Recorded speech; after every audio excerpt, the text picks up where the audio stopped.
Hey guys, it's Tim, and this is Pro Wrestling Unlimited, as we're here with another Monday Night Raw review. It is September 24th, 2018. Nick, what's going on? What's going on? Am I muted, or am I actually live this time? No, you're good, you're good. Remember last Monday? No, you're good. Remember last Monday when you fucking muted me during my, 3-minute intro? Hey, you're What's good. going on, folks? How's everybody doing on this September 24th, 2018, the Raw review and recap? Remember, you can text into the show at 510-906-1341. That's 510-906-1341. Take a look at the chat. Travis Ray says, "All right, who taught y'all how to count?" Because I did a countdown in the chat, and I was like 5, 4, 3, 2, 1, but we didn't go live at once, so I just kind of stalled for a minute. I'm still learning the basic numbers. But we got another Nicholas, a Diana Argonon, who I feel she doesn't say anything else in the chat. She just says, "Hey, Tim and Nick," in capital letters. Basically. That's all right. I like the enthusiasm. Trey Gunn, Starry Star, Luca Troller, George John Cox, Nicole. Nick, are you there? Ladies and gentlemen, You're Monday. cutting in and out. Yeah. I'm good. You cut out for a second. You're like, eh! Da-da-da-da-da. Yeah, it's fine. It's all good, though. Guys, Monday Night Raw tonight was extremely mediocre, in my opinion, and I do have... I thought the show actually felt long. Guys, I got a bit of a hot take. Oh, do you? I haven't seen Bam, you I this, got a hot take. I haven't seen you this two hot active on Twitter during a show in a long time. I was really only active about two things, and that was the women's spot and the revival. Those were my big home hitters. And one thing about the Shield that we can also touch a little bit on. I have a lot to talk about today, which feels really nice to go into a podcast with a shit ton of stuff, or a crap load of stuff to say. I'm trying not to cuss anymore, folks. Butt ton of stuff to say. So you want to talk about your gripes and grievances right off the bat, or just when we get to it? Just when we get to it, make it flow. Nicholas with $10 super chat donation says nards. Yeah, no, you're not wrong there, man. Absolute nards. All right. Yes, Luke might. Drew McIntyre is a GOAT. I don't know if you can call him a GOAT, but he is pretty great. Let's do this. All right, so the show opens up, and there's a new Now, Then, and Forever video. It feels like it's been a while since we've gotten a new one. I like it. I think it looks nice. It looks nice and updated. Oh, it does. It's very classy looking. But yeah, it is. It also kind of reminded me of, have you ever watched a Marvel movie in the very beginning when it's running through all the different clips and then it fades and it says Marvel Studios? Yeah. I kind of had that kind of vibe though. So I was like, a little too reminiscent. Yeah, do what you got to do. So show opens up.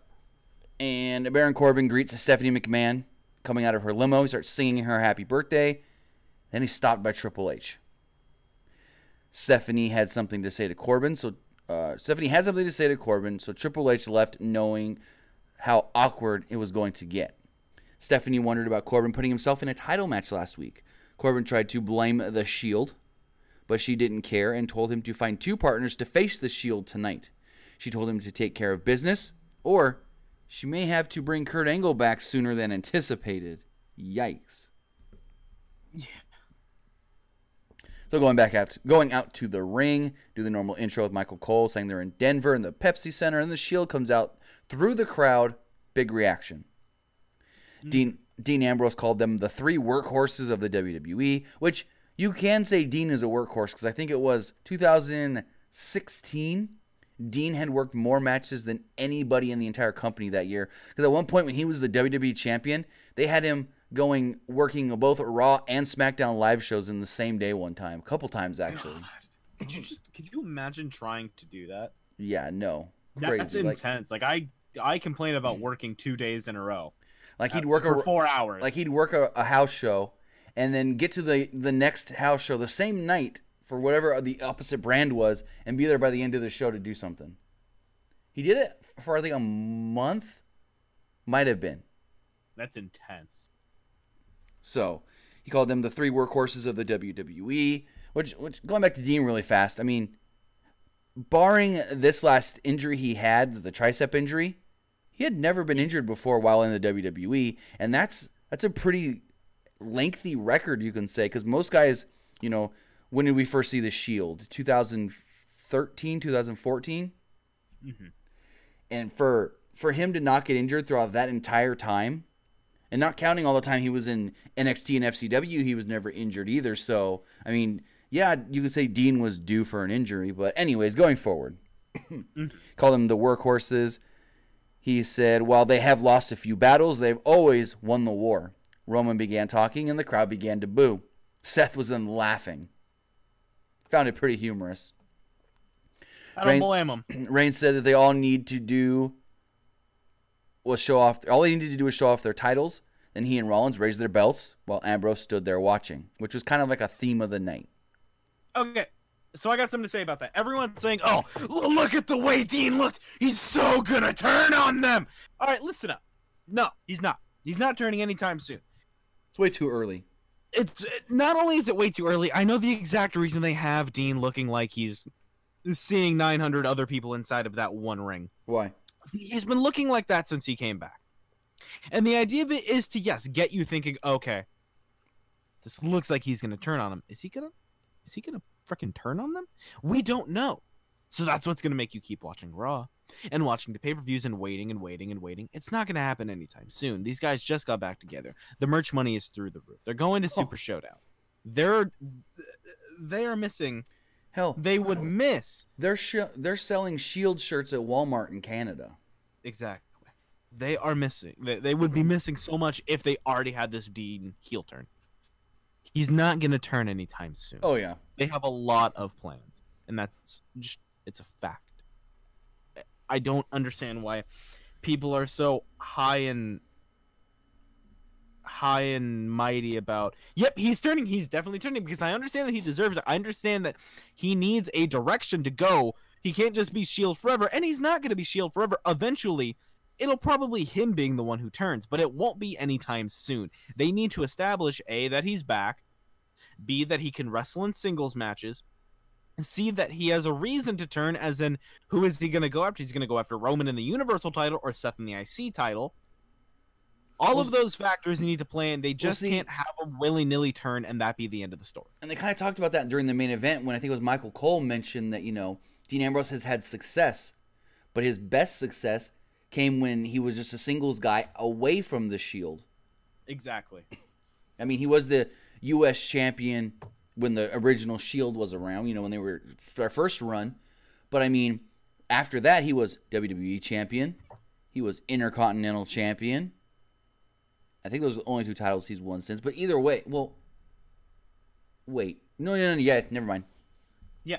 Yeah, that was all without Seth and Roman. Because I was thinking tag titles, but he won those tag titles with Seth, so that doesn't count as being away from them. Anyways. Exactly, but there would be nothing clear for him to do if he just randomly turned on Seth or Roman. Yes, you could have the whole built-in thing is, oh, you changed tag team partners with Jason Jordan with you, but I think they're kind of just null and voiding Jason Jordan as a person that existed for the longest time with that Kurt Angle storyline, because when was the last time you heard about that since he got injured? Not only the Kurt Angle storyline, but the fact that he's got such a messed up neck that he may never get cleared again. I don't think they want to bring attention to that. Exactly, and then not only that, yes, he could turn on either one of them, say, I was, you were my brother, blah, blah, blah, things like that. Yes, I understand that, but he just can't do that randomly. There needs to be a catalyst. There needs to be an event. If you ever notice, when people start to turn, it's from a loss of a match. It's from them getting screwed out of a match. Think of the Rusev Day turn. Why'd they turn? Someone got screwed out of a match. Rusev kept getting screwed by Aiden, it looked like, when Aiden thought he was just trying to help, Aiden being the one that turned. See, there needs to be a catalyst, something that kicks off the turn, and right now, Dean doesn't have a catalyst. He needs to keep working through these house shows, build some storylines up, give him a reason to turn, because if he doesn't turn, or if he just randomly turns with no direction, then he's going to just get lost in the shuffle, and then you're going to wonder, remember when Dean came back? Who's Dean Ambrose? Exactly. Right. That's the worry that I have. Exactly. So Rollins called them the best, and they said Braun was doing nothing but recruiting a couple of jackasses to come up against them. Rollins called out Corbin, told him, bring on your partners. Corbin came out, and said that he would impress Stephanie tonight. He said nobody in the locker room looks like the Shield. This then brought out the Dogs of War, Strowman, McIntyre, and Ziggler. Strowman said that, It's one of my favorite Pink Floyd songs. Strowman said that he would take that title from Reigns and claimed that he could already see the cracks in the Shield. Strowman said that they would have a 4-on-2 handicap match against them at Super Showdown. Rollins was kind of confused. Ziggler put focus on Ambrose and said the Shield needed him, but he didn't need them. Ambrose was the champion on his own on SmackDown for 2 years. Not true. And McIntyre put him over from their match last week and said he deserved more, actually. Now, here's the interesting thing that they never brought up. You know, they talked about, oh, well, Dean was the champion on SmackDown. When they did the draft, Dean took the WWE title to SmackDown.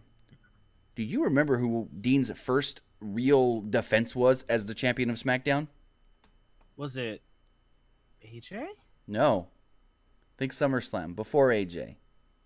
Before he defended against AJ. This man won a 6-pack challenge and lost to Dean. You don't remember? No. Dolph Ziggler. Ah, fuck you. So give me a hint. I didn't hear you. So, he defended that title against Dolph. Then, like, a month later, lost it to AJ. Feuded with AJ. Cena got thrown into that. They did the whole stuff with No Chin, James Ellsworth. Dean finally won the IC title. I couldn't remember his name. You couldn't remember his name? No Chin. Oh, there we go.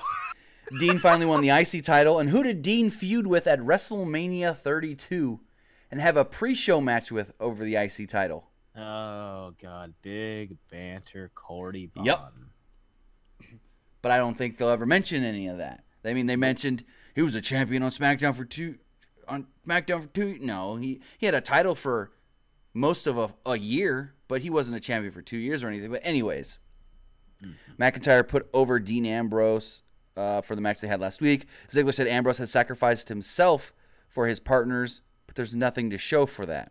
Ziggler also reminded us how quickly Rollins replaced Ambrose with Jason Jordan.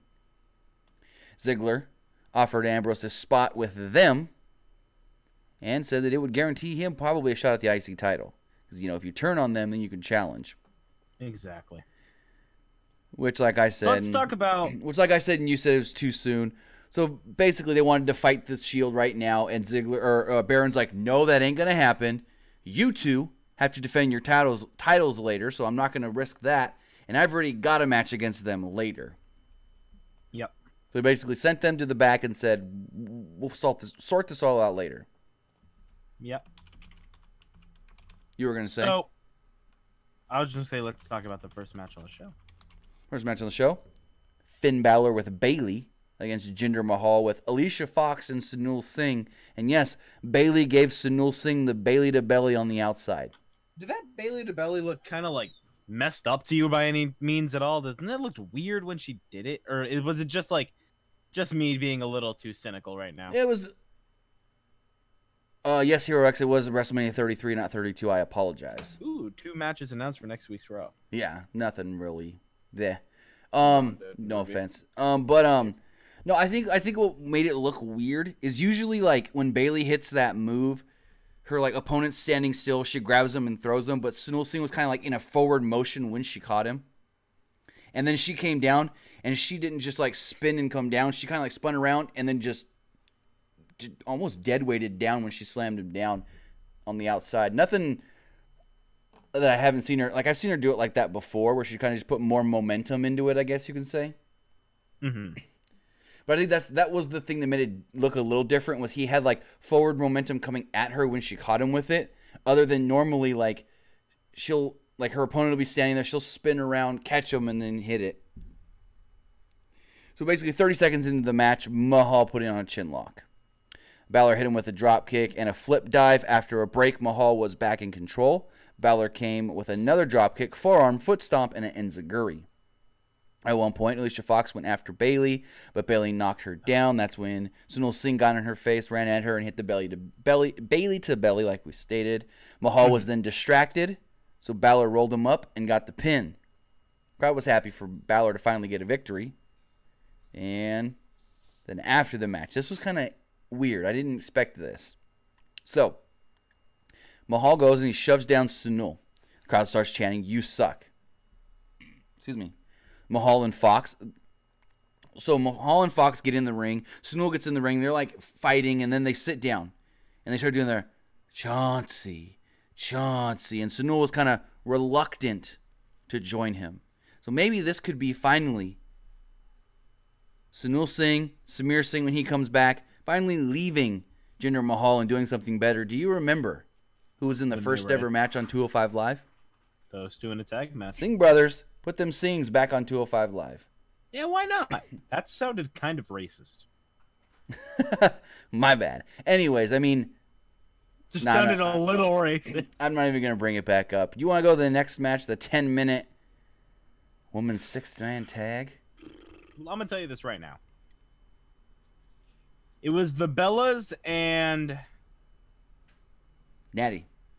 Natalia versus the Riot Squad. The Riot Squad won.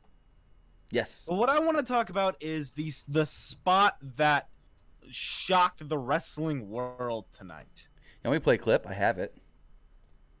Go ahead and pull up the clip Give and me just 2 watch seconds this. to pull it up. Pull up just the what I'm gonna go ahead and call. If it'll play, hold on. What I'm gonna call this sloppy. I'm gonna call this not right. I'm gonna call this a mistake. I'm gonna call this awful. You want to give a little preface on what happened, kind of? Brie is going for the yes kicks, where her opponent is on her knees and she's kicking her in the chest. Brie, kicks Liv Morgan square in the face, puts her foot down, and then kicks her in the face again. 1 time is an accident. 2 times is reckless. I genuinely hope that Liv Morgan is okay, and I give Liv Morgan props for going again, continuing the match, and then taking another like triple suplex bump that looked really, really nice. That spot was great, and I give her props for taking that after getting kicked square in the face. This is not the first time that Brie Bella. And the reason that people like me are upset about this spot is not because, oh, it was a mistake. Mistakes happen in wrestling all the time. Yes, mistakes happen in wrestling. But what's upsetting me is someone that is supposed to be a, quote, good women's wrestler, or just a, quote, good wrestler, for the last 3 weeks, almost since her return, has botched almost everything. The double knees that she gave to Zelina Vega looked like she legitimately knocked out Zelina Vega and concussed her. She botched 2 suicide dives and made her look like she was the one committing the suicide. It didn't look safe, and now she's out here legitimately kicking people in the face. I understand that accidents happen in wrestling, and I had a tweet. I made a tweet, and I'm gonna pull up the tweet here real quick. I'm like scrambling to pull it up. I got on a rampage. People are really upset with what happened regarding Brie Bella because she's not a good wrestler. Kicking someone twice in the face is not good. Accidents happen. I know this, like I said, but an accident on top of a terrible showing are what people are talking about. What they're upset about was the god-awful tag match mixed with a kick to the face. 2 kicks to the face. I don't care what you say. None of that was good. All right, you want me to play it? I'm ready. Go ahead and play the clip. All right, so you see here on the left side of the screen, you've got Brie doing the yes kicks to Liv Morgan. And as I play here, it's like a 5-second clip, so I'll play it twice. Kick, kick, kick, kick to the face, kick to the face. Now, if we see this, let me play it again. I'm going to pause it. Kick, kick to the face. That kick is playing. Huh? It's not even playing. It's playing. Oh, now it is. So that kick to the face, that first kick to the face, I think right there, we don't know this for sure, but just the way she takes it and starts going forward like she's already knocked out, it looks like. And then Brie's foot doesn't even go all the way down to the mat. Comes right back up. Well, it does go down to the mat, barely. Comes right back up. And as she's already knocked out, falling forward, so her momentum is going forward, falling, Brie kicks her again in the face, and that just completely knocks her out. It's unprofessional. And to think a lot of people are like, oh man, the Bellas are back. Heck yeah. What is this? Since her return, every week that she has wrestled, we have something to talk about that was not right. And I understand ring rust is a real thing. Well, if your ring rust is that bad, maybe spend a little bit more time in the Performance Center and not on Total Divas. Maybe spend a little bit more time in the Performance Center and not doing all of these reality things. They're taking away the aspect of what it means to be a women's wrestler. Women's wrestling right now is looked at as such a joke because of people like that, because of things like this. When you've got the Riot Squad who are phenomenal women's wrestling in the WWE. Women's wrestling in the WWE is looked at as a reality show. And that's, I understand that WWE, for lack of a better term, is a soap opera in some ways. And it's technically sometimes a reality show. But the fact of the matter is, when you've got people like the Riot Squad, who most of the Riot Squad can kind of handle their own in a 5-minute singles match. People like Becky, Natalya is a phenomenal wrestler. Charlotte's all right in the ring. She has her moments of botch, but so does John Cena have his moment of botch of calling his spots in the ring. You've got all these other women's wrestlers. We don't even need to call them women's wrestlers. We can call them wrestlers in the ring that are doing almost the same moves. And then you've just got this, and this just does it takes me out. It takes me out personally, and I don't know if this is affecting you guys the same way. If you guys feel the same, I really want to know. But to me, this just feels so bad.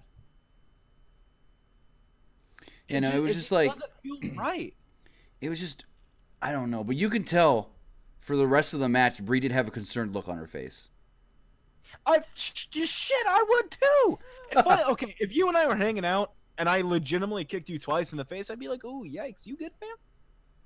Liv is great. This clip gonna show up on Damn Ridiculousness, and I don't know. It really sucks. I can see it now. The Bellas are gonna go on Ridiculousness again. They're gonna play this clip, and then they're gonna play a bunch of other clips of chicks or people getting knocked out with kicks.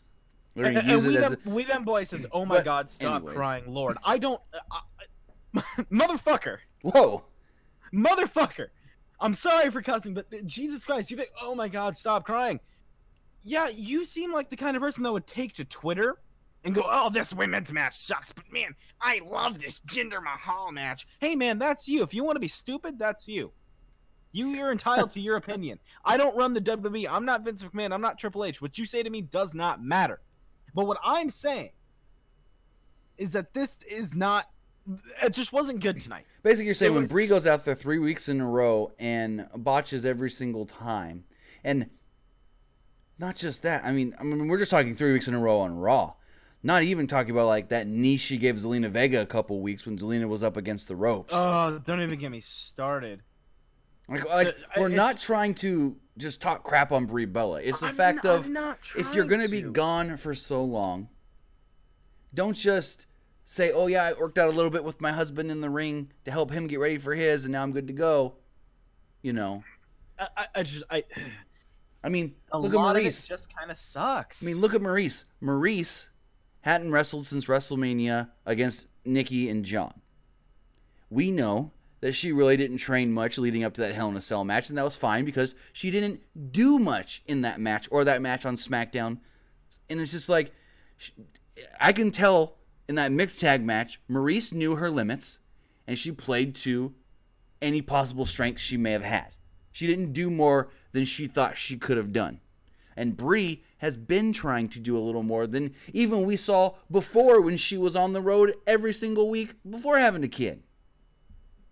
Exactly. And we'll move on from the topic so this whole thing isn't doom and gloom, because we do have a lot of other things to talk about. I have some really happy and fun stuff to say about the Revival match and just about the Revival in general. So basically, I really just wanted to give my 2 cents on that. I'm sorry for cutting you off, Tim, because I feel like I haven't done a hot take in a while, and I feel like this is the perfect time. A lot of things that needed to be brought up got brought up tonight, and I really hope this was a shining light of, man, maybe the Bellas aren't really ready to come back just yet. Let's spend a little bit more time in the PC and not time in their billion-dollar house in Tampa Bay. And I know people are going to say, "Oh, quit whining, quit whining," but when you go on Twitter during Raw and even after Raw tonight, and you type in #Raw, Most of all that is, what the hell was Brie doing? Brie botched a couple spots. She knocked out Liv Morgan. I get it. People get knocked out in matches. But I just don't know. Anyways, so basically, match was early momentum for Liv Morgan until she did get knocked out. And then she still, like Nick said, stayed in there for that big, whatever, triple suplex, I guess you want to call it. According to Sean Rossap of Fightful.com, once Liv Morgan was knocked out, they kind of had to call some of the match on the fly till they can kind of get it back together and go to the planned finish, which was Ruby Riott. So, Natty had Sarah Logan in the sharpshooter. Ruby Riott hit her with a super kick to get her out of the sharpshooter, hit Natty, then hit Natty with a Riott kick, pinned her 1, 2, 3, 10.5 minute match. 10.5 minutes. So then, the whole roster, the Raw roster, comes out on the stage. And Michael Cole does tell us the roster is coming out because we have a special ceremony, our special segment regarding Connor's cure. This was so cute. This was adorable. So, a lot of people thought that there were going to be an announcement tonight for women's tag team titles. Last time, people thought we were going to get an announcement for women's tag team titles. It didn't happen. And tonight, it didn't happen, even though Stephanie McMahon blatantly teased it or tried to swerve the crowd. So, the roster's out on the stage, men and women, and Stephanie and Triple H are in the ring, and there's this pedestal, or I guess you can call it a pedestal, and you can tell there's 2 titles covered up. So, a lot of people are probably thinking, oh man, those are the women's tag team titles. Mm-hmm. And Stephanie makes mention of that's what I thought. New tag team partners. But she says we have a new tag team partner in Hunt, and then it plays a video from Hyundai, their new tag team partner, as they have teamed up with Hyundai to help fight was it? I always get this word wrong. It's not patriotic. Pancreatic? No. Childhood cancer. I don't know the exact term. I always forget it for some reason. Rare forms of cancer. That's typically what they're... Well, no. This one is specifically the Connor's Cure one for childhood cancer, like children. Patriotic cancer? Patriotic. I think that's what it's something like that. Anyways, they're teamed up with Hyundai to help support Connor's Cure. They aired this nice video package of them bringing in some kids, and they did this thing where they took a Hyundai and they put a bunch of wrestlers' handprints on it. I don't know what they're going to do with the car. Maybe they're going to auction it off or something. And so they bring 2 young children down to the ring. 1 boy, 1 girl. They called them tag team partners. I love it. And they come down and they reveal that the titles are a universal title and a women's championship. And they give them to the kids. It was adorable. This was great. This was great. I was like bummed, but also really like, oh, no women's tag. Oh, these kids look extremely happy. And the reason I like this one better than the one the Big Show did, because it all just went smoother. Big Show, you can tell, was just reading from his cue card the entire time. Anyways, so there's this other man down there with them. He's part of Hyundai, and he gives a check to Connor's Cure for $200,000. Great segment. Not much more we can really say about it, other than it was, I don't even want to say it, but it was a great publicity moment for the WWE. But I know they didn't just do it for the publicity moment. They really do want to help out, the cause, this cause that they're like the Susan G. Komen one. That's more publicity. This one, because of the Connor and a lot of them being parents, especially Triple H and Stephanie, I feel like they're more invested in the Connor's Cure stuff than when they do I'm gonna get heat probably for saying this, but when they do the women's breast cancer stuff and Susan G. Komen. Well, I mean, with the Connor's Cure stuff, it's just, a lot of the people got behind Connor's Cure because it wasn't one of those just like, give us your money type thing. They're giving these kids an opportunity to really take their mind off of what's going on with them. I couldn't imagine, I couldn't fathom it. I wouldn't even wish this on the people that I hate most in this world. For anyone that they know, a loved one, a child to be diagnosed. That stuff is scary. Yeah. And it's really, really adorable to see, kids holding up legitimate titles. It looks great, and I love it so much. Now, do you want to mention something? 615 in the text line says, why was Undertaker backstage? According to PW Insider, they did report Undertaker was backstage. They reported that about 10 minutes before Raw went on the air. What a weird transition from kids with cancer. Hey, why was Taker backstage? The reason Taker was apparently backstage was he was doing a photo shoot ahead of Super Showdown. Yep, that was cool. Paige was backstage as well. Apparently she did some stuff. I guess I don't know exactly what they were doing, but it had to do with Survivor Series and the Raw versus SmackDown stuff. She did something with Corbin and some other stuff, so that's cool. Anyways, moving forward. Ziggler approached Ambrose backstage. Ambrose grabbed him by the jacket, and Ziggler tried to reason with him and asked him where the Shield was when he almost died from a staph infection. Ziggler said that he knows how hard it is to turn on your brothers. So they would Noah, stop. Noah, stop. What? Oh, Lord.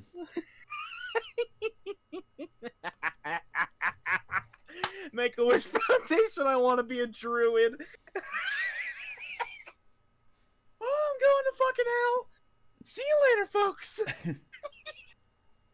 Anyways, he asked them where they were when he almost died from a staph infection. Ziggler said that he knows how hard it is to turn on your brothers. So they would be out there watching his match tonight. And he also has... He said that they gave no signals on them wanting to turn on him. We then had Connor. Yes, Connor defeating Chad Gable. Not Connor as in Connor's cure. No, Connor as in Connor from the Ascension. I wonder if that's why they did it, because his name's Connor. Maybe? I don't know. Anyways, Connor from the Ascension. What shitty timing for his name to be Connor. I'm in such a good mood right now. Holy shit. Gable gave him a German suplex at one point, but it wasn't enough. So Charlie Caruso caught up with Stephanie and Triple H backstage as they were trying to leave. Aaron jump in chat. I don't think the best thing for kids with pediatric cancer to take a picture with the Undertaker. Pediatric. That's the word. Pediatric. I couldn't imagine. All right, kids. Come take a picture with the Undertaker. All of you guys are meanie heads. Yikes. You guys are bullies. Oh, I love all of you so much. Charlie Luca, Caruso. we're laughing because we're all just evil. So Charlie Caruso caught up with Triple H and Stephanie as they were leaving, and she asked Triple H about The Undertaker. Triple H said Taker has already lost if he thinks that Triple H is nothing more than a suit. He goes on to say, as far as taking my soul, I sold that a long time ago. You know, Vince McMahon, the devil, you sell your soul to the devil. He said that anybody who was honest with themselves know that the end is near for The Undertaker. And they were very, very, because when they first started promoting this match, they just kept saying, for the last time, Triple H versus The Undertaker. But now they're very, very cautious to say, for the last time, in one-on-one competition. Because it probably made it sound like this is the last time that Undertaker will wrestle, which is no. They made it seem like last time Triple H, and they're trying to make it seem like it's the last time Triple H and The Undertaker will be in the same ring against each other. But we know at Crown Jewel in Saudi Arabia, getting that tag team match. That's why they have to now say. Oh, that's why they now have to say in one-on-one competition, because like a month later, we're getting the tag match. And Triple H then went on to say, you know, there's no suits here, there's no boardrooms, it's just me and The Undertaker, one-on-one in Saudi Arabia, or in I like Australia. that line a little. I like that line a little bit of just like. I really like those like snips of realness. Right, because he was just like, there's You know no what I mean? suits, we're not fighting in a boardroom. I really, Daryl Jackson. I don't think it's like, oh, the return confirmed, but I really like your thought process of like. Oh no! Multiple sources have confirmed the match will take place in Crown Jewel. No. He's saying because it's DX versus the Brothers of Destruction, we're getting a return to the Attitude Era. Oh no! I don't think we're gonna get that, but I really do like if you think this means we're getting a return to the Attitude Era, what did you think when DX and NWO interrupted or came out for the Sting versus Triple H WrestleMania match? Mm-hmm. So, Travis Ray, do anybody remember the last live Australian pay-per-view? They've never had a show from Australia air live. They did global warming? That was put out on I think that was only live in Australia. I could be wrong on that. It never aired in the US, and then it came out on DVD. Now it's up on the network, but I believe it's on the network. I could be wrong on that. But yeah, that did not air as a pay-per-view. This will be the first show WWE's done in Australia that will air worldwide live. Wow, interesting. That was a WWE event, not even What? WWF. I thought that was a WWF event. That was 2002. WWE changed late 2001, early 2002. Get the F out. Yep. You got triple threat match for the WWE Undisputed title. That's one of the greatest belts with The Rock, What was it? Triple H, Rock, and Lesnar? Yeah. Braun Payne's match with Keibler and Wilson, Jericho versus Edge, tag team titles Lance Storm and Christian versus Billy Kidman and Rey Mysterio, a cruiserweight title bout with Jamie Noble and the Hurricane, and a Kiss My Arse match for Rikishi and Rico. That sounds like such a lame card, but really fun. We'll see. I mean, it's weird that Super Showdown is on the Raw side, it's a bunch of tag matches, and on the SmackDown side, it's a bunch of title matches. It feels a lot like a New Japan show, in my opinion. Which I don't mind. I mean, it's also airing at the same time as a New Japan show. Exactly. George John Cox says, I think it was on DVD. Thanks, man. Well, yeah, like I said, I think I had heard that it aired live in Australia. I could be wrong there. But then, the first time we were able to see it here in the United States was on DVD. Let's continue on here. Yeah. So, Drew McIntyre, Dolph Ziggler defending the Raw Tag Team titles against the Revival in a 12, almost 13-minute match. I'll let you talk about the match first before I kind of give the take, because I feel like I've been kind of dominating things. I loved the match. So the Revival did not get an entrance. Shoot. What? Ishii and Okada versus Ibushi and Omega. For this weekend? Yep. They're announcing the card. I knew they were going to announce it today. I had a feeling. All right, anyways.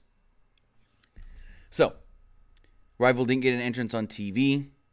They also didn't do the big introductions like they usually do, with the Raw Tag Team titles on the line in this corner, defending, and they just went straight into the match, basically. Revival shined early. Whoa, my screen just flickered for a second. Anyways, Revival shined early, basically picking apart Ziggler for a few minutes. On the outside, Ziggler avoided a charge by Dash Wilder, and he went crashing into the steel steps. McIntyre tagged in and took over during a commercial. Scott Dawson made a hot tag after a break and gave Ziggler a double underhook powerbomb for a near fall. At one point, McIntyre tagged in and they went to double team. Him and Ziggler went for a double team, but the Revival managed to fight it off. He tagged in Ziggler and they hit their Claymore kick, a zigzag combo for the victory. Really good match. Crowd was into this match the entire time. Like I said, it went 12 to 13 minutes long. Gotcha. Also, the full card is up. You said you had some stuff to say about the Revival? So what I want to talk about the Revival. Everyone's saying, oh man, the Revivals look great tonight. I hate to break it to you folks. The Revival have looked good every single night since coming to the main roster. Even in a match where the greatest heels of our generation are supposed to be heels and their wrestling is baby faces. Basically. Are getting over with the fans for how good they are. This is good tag team wrestling right here, man. This is good tag team wrestling. I love it to death. I love the Revival with a passion. I've loved them since NXT. You know a tag team's good if Jim Cornette watches them. It's not true. That doesn't make the qualification for them being good. But you get what I mean. You know they're big. They put on great matches. They're very good at the old style of wrestling, and I love that to death.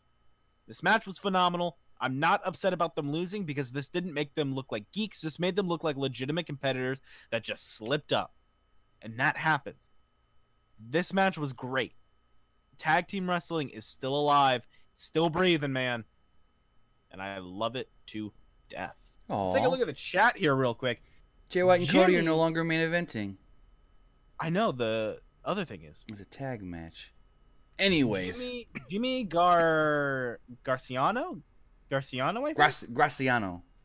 Says, push the Revival. You're right. Kevin Nash, does WWE need the New Heart Foundation? Everyone's saying push the Revival. Of course you should push the Revival. They were one of the greatest tag teams ever come out of NXT. Yeah. That are still together or in general? In general. American Alpha. I didn't say they damn were good. the greatest. I said one of. Like, to me, the greatest tag teams in NXT, Ascension was great in NXT. They were just brutes that can beat anybody up.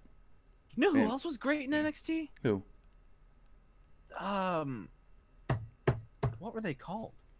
The Lucha Dragons. Yeah. They were fun. I don't. What I happens? guess. What happens once you hit the main roster? Do they inject you with something that once you get there? No, Like, it's basically because Triple H runs NXT. He finally says, okay, these guys are ready to come up. Vince, let's bring them up. And then Vince Vince not really paying attention to most things in NXT, sees them and goes, I don't really know what to do with these guys. I mean, the AOP thing, I know one, if not both of them, had visa issues right when they came to the main roster, so they couldn't be on TV for like a month. Mm-hmm. That's very. But I mean, with the revival, I can almost guarantee Vince probably thought they were injury prone because they come up and Dash Wilder gets his jaw broke.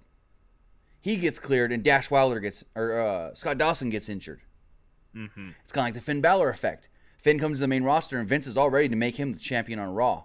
He gets injured really quickly, and now we see where Finn's at. Mm-hmm. So, I mean, that is one of the things. We've seen this a couple times now. Guys come up with momentum from NXT, and they get injured early. Oof. Let's continue on here as we begin to... Then we had a segment that ran a little long for me. It was a Kevin Owens show. Elias was out there first. Oh, yeah, this random. Elias was out there first. Match. And he was like, you know what? Denver, you don't deserve a performance. How about I introduce my partner at Super Showdown, Kevin Owens. So they came out and they did the Kevin Owens show. And they did a little cute segment where they called out Lio Rush.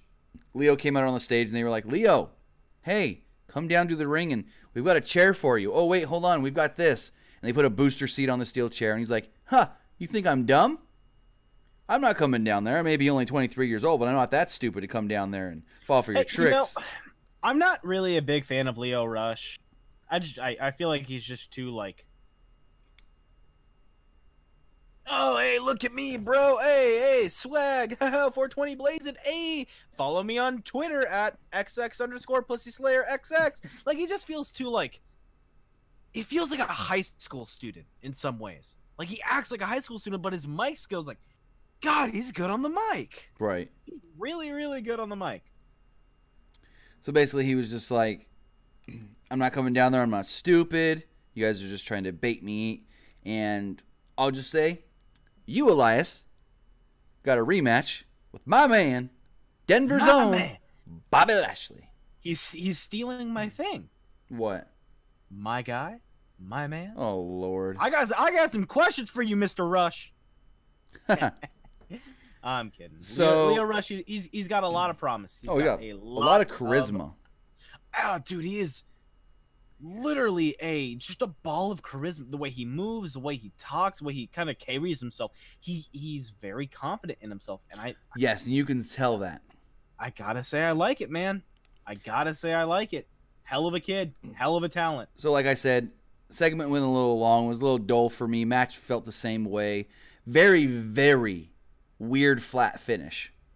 So they're fighting, and it's Bobby Lashley and Elias, and there's a lot of rest holds in this match, a lot of just headlocks from Elias, and Kevin Owens yelling at him, that's a great looking headlock, keep it up, and then they spill to the outside. They try to go after Lio Rush. They kind of corner Lio Rush on one side of the ring, and he runs around the ring, and as he's running around the ring, going back over towards the entrance ramp, he like ducks Elias. Owens is chasing him. Owens then all of a sudden runs in to Bobby Lashley laying on the outside because Lashley and Elias did a spot where they spilled out of the ring. And then all of a sudden, like instantly, the ref calls for the bell. Disqualification. Yeah, I thought that was a little weird. And it was like, it almost looked like, I know it was supposed to look like an accident, and they really did a good job at making it look like an accident. How Owens just ran around the ring and boom, Lashley's there and he knocks him over. But it was just a flat finish that really, what's this leading to? I know they're going to have that match where Lashley... Replace Cena with Leo for Super Showdown. Won't happen. But Cena's going to wrestle at Super Showdown. They played it up too many times tonight. So you know, we'll be at Super Showdown 1 week from Saturday. Yeah. So backstage, Rollins approached McIntyre.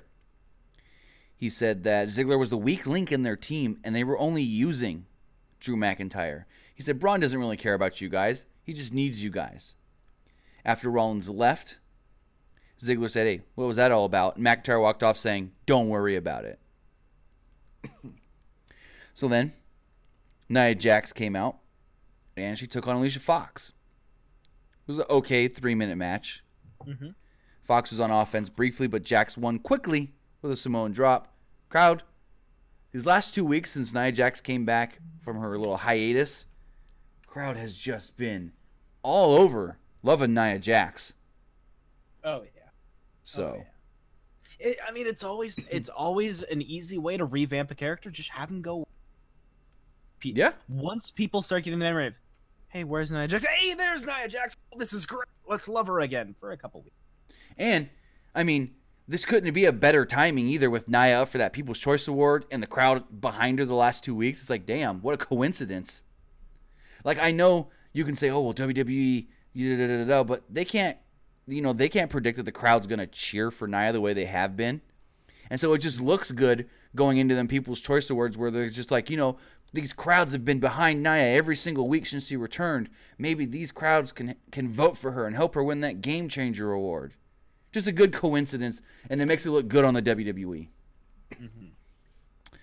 So then they aired a video package hyping up Triple H. Oh, no, wait. Before that, McIntyre approached Ambrose and looked like the trainer's room. Mm-hmm. McIntyre wondered why Rollins approached him earlier. He told Ambrose that maybe Rollins wanted a 4-man Shield and was trying to recruit him. Or maybe Rollins wanted to replace Ambrose with McIntyre in the Shield. Because Rollins, has never stabbed you in the back before. And that's how the segment went. Mm-hmm. They then aired a video package hyping up Undertaker versus Triple H, saying that Shawn Michaels will be on Raw next week in Seattle, Washington. Also next week, Ronda Rousey will face Ruby Riott one-on-one, and Bobby Lashley will go one-on-one with Kevin Owens. That's okay. So the Shield comes out. And they're ready, willing and able. Willing, ready, wanting to know, who's going to team with Baron Corbin. Poomst! Corbin said half of the roster wanted to team with him, but he only picks the cream of the crop, and the cream of the crop, the AOP. I wonder if this was an AOP stunt or a 205 Live stunt. Now remember what Corbin said at the beginning of the show. I don't. He was like, I'm going to have to find me some partners, and there's nobody that looks like the Shield. I get it. Who dresses similar to the Shield? The AOP. Including Drake Maverick. So Maverick, standing next to Corbin and the other 2 members of AOP, was quite a visual. They all go down to the ring, and then Strowman, Ziggler, and McIntyre come out with steel chairs in hand. You think, oh crap, this match ain't even going to happen. But they put the chairs down, they sit down, and they watch the entire match. So the match starts off. Razor knocked down both Ambrose and Rollins with a clothesline. Then Reigns tagged in and had a big stare down with big old Razor. I've seen these guys live. They look bigger on TV than they actually are. Like I saw them in a match where I can't remember exactly who I think they were up against TM61. It might have been. Maybe. And they didn't look much bigger than they're probably the same size as Joe. Like they're no bigger than Samoa Joe. Height and body type. I guess camera angles can really vamp Plus, it. putting Drake Maverick next to them makes him look a lot bigger too. Oh yeah. But yeah, because a lot of people are like, these guys are huge, and it's like, yeah, they're maybe like 6'1", 6'2", but that's the average height of a normal heavyweight in the WWE. They're no bigger than Joe. So, anyways, I just thought that was an interesting thing. So. Roman had a big stare down with Razor. Reigns then gave him a jumping clothesline. Razor basically no-sold it and caught Reigns by surprise. 2 teams then brawled. The Shield got the better of it. Strowman, Ziggler, and McIntyre picked up their chairs and started to walk down the ramp. But this was just a distraction as Corbin and AOP took control. After a commercial break, Reigns made the hot tag to Rollins and hit Akam with an enziguri and a blockbuster for a 2 count. Crowd started chanting, "Burn it down." Drake Maverick, the heel on Raw but the babyface on 205 Live, distracted the referee, which allowed Corbin to pull down the top ropes, causing Rollins to fall to the outside. They then beat up on Rollins, and the referee stopped Reigns from helping. Ambrose remained on the apron. So, crowd started chanting for Dean, and Dean got isolated in the ring. Ambrose hit Corbin with a clothesline, a knee to the gut, running forearm, and a small package for 2. Ambrose then went to the top, and Akam knocked him down. Ambrose ducked a clothesline from Corbin and followed that up with a neckbreaker and a diving elbow, but AOP broke up the cover. Reigns then gave Razor a Superman punch. Akam booted Reigns. Rollins took out Akam, gave Corbin the curb stomp, but then hit Akam with a suicide dive as Ambrose hit Corbin with the dirty deeds, took out Razor with a suicide dive. Then Reigns finished off Corbin with a spear. I believe Dean was actually the legal man, as he never really tagged in Roman Reigns. So the show ends. You've got the Dogs of War standing up on the ramp. You've got the two champions in Seth Rollins and Roman Reigns standing in the ring, and Dean Ambrose catching his composure at the bottom of the ramp. And everyone's like, what is Dean going to do? Is Dean going to side with his brothers of S.H.I.E.L.D.? Or will he go in the route of turning on his brothers and teaming with McIntyre, Ziggler, and Strowman? And in the end, he just climbed back in the ring and they all posed. That's how Raw ended, folks.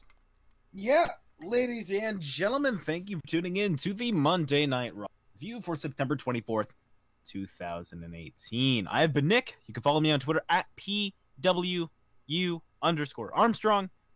Follow us on Twitter at PWUnlimited. Facebook/Pro Wrestling ULTD. Right here on YouTube.